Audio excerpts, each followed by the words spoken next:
Several years ago, I was visiting Dubai and I had the opportunity to meet the Minister of AI, Artificial Intelligence.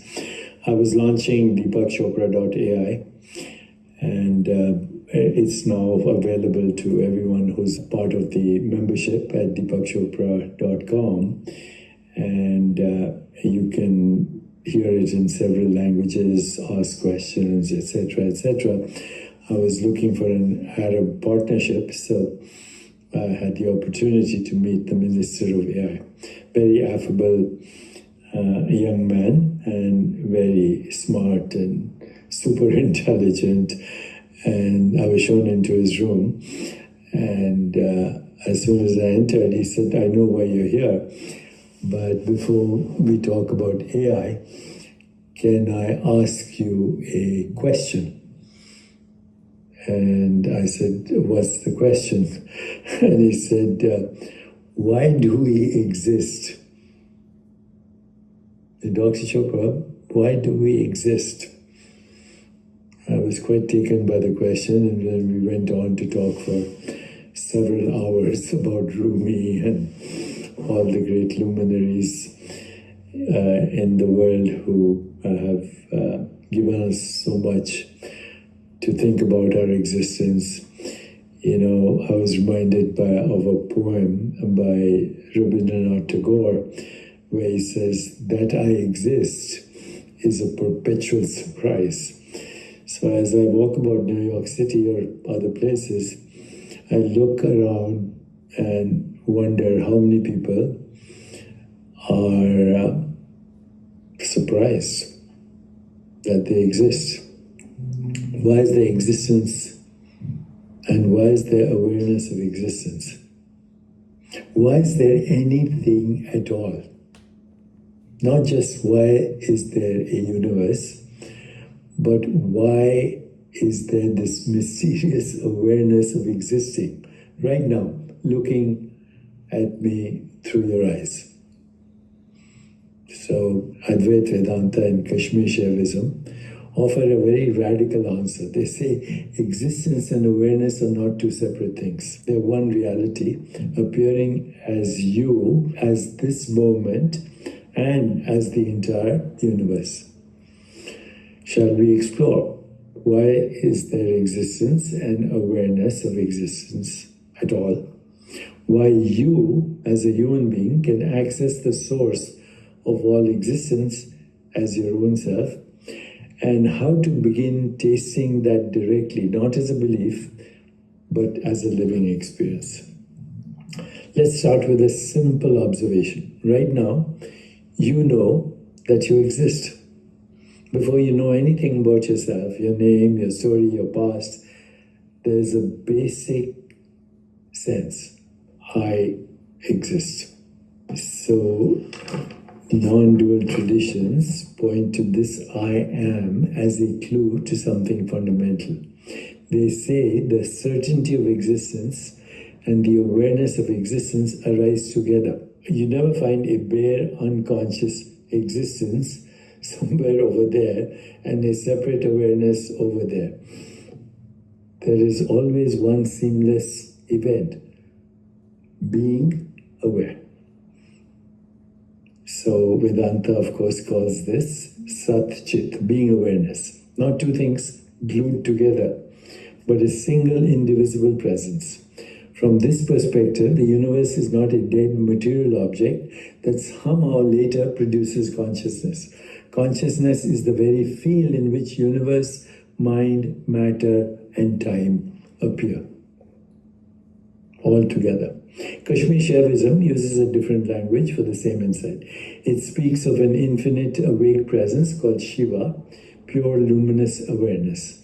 This awareness vibrates as Shakti, the creative power that appears as galaxies, bodies, minds, and every moment of your experience. So when we ask, why is there existence, the non-dual wisdom traditions gently turn the question. Existence is awareness. Awareness is existence. Reality is an indivisible, aware being that naturally appears as all of this and this. Just as it's the nature of fire to shine and give warmth, it is the nature of reality to be and to know that it is. But then comes the more intimate question. Why do humans have the capacity to access the source of all existence as their own self? Here, non-dual teachings say something both humbling and astonishing. You have this capacity because in truth, you are that source appearing as a human.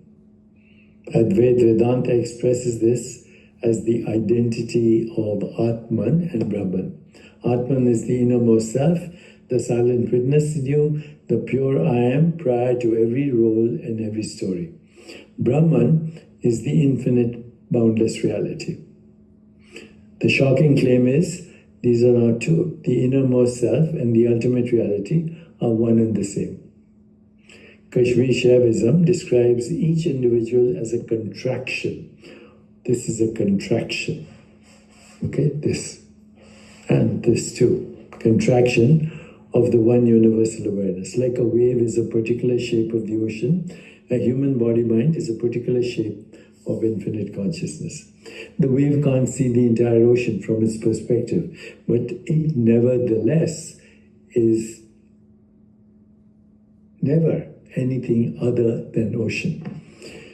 So why can humans access the source? Because what we call accessing is really recognizing. Look at the word, recognizing. To remember what you know.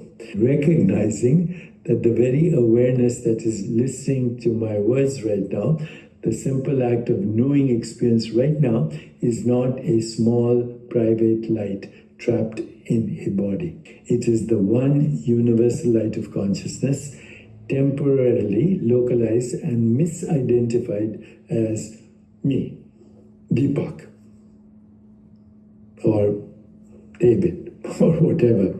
The human nervous system, with its capacities for reflection, self-inquiry, and meaning-making, becomes a kind of a mirror. In that mirror, awareness can turn back on itself and realize, I'm not just this role, this history, this body-mind.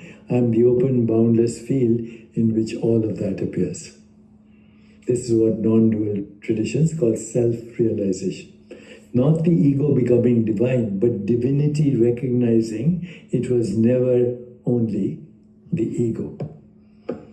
Of course, all this can remain an interesting philosophy. Non-dual teachings insist it becomes real only as you taste it directly. So let's do a brief, simple experiment together. You can close your eyes if you like. First, notice whatever is present. Sensation in the body, sounds, thoughts, emotions, all of these are changing. They come and go. Now, gently shift your interest from what you are aware of to the simple fact that you are aware. Don't try to see awareness as an object. You can't. Instead, feel into this question. What is it that knows this moment? What is it that is aware of body, breath, of thoughts, of space? Notice that whatever you find, a thought, a feeling, an image, is already appearing in awareness. Now, let everything be exactly as it is.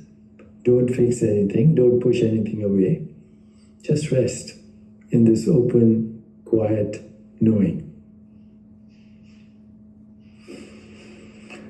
For a few seconds, drop every label. Me, mine, my life, my past. Just be this clear, present, awake being.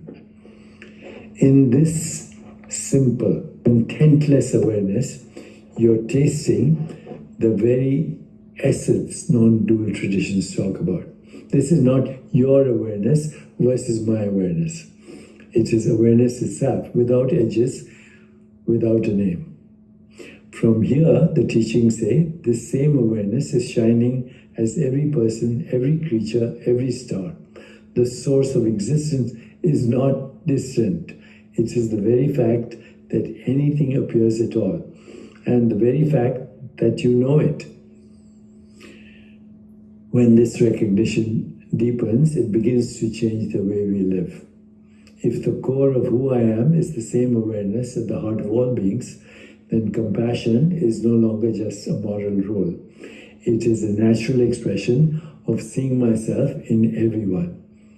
If existence and awareness are one reality, then every moment, pleasant or painful, is a modulation of the same sacred field. Life becomes less about controlling appearances and more about recognizing their source, moment to moment. This doesn't mean we deny humanity. On the contrary, we feel it more fully, but we feel it as waves in the ocean of consciousness, rather than as isolated, separate fragments struggling against the rest of reality. So, why is there existence and awareness of existence? Because reality itself is one indivisible, aware being, naturally shining as being aware. And why humans can access the source as their own self? Because that source is already what you are. Not someday, not after a lifetime of effort, but here as the simple, undeniable fact, I am and I am aware.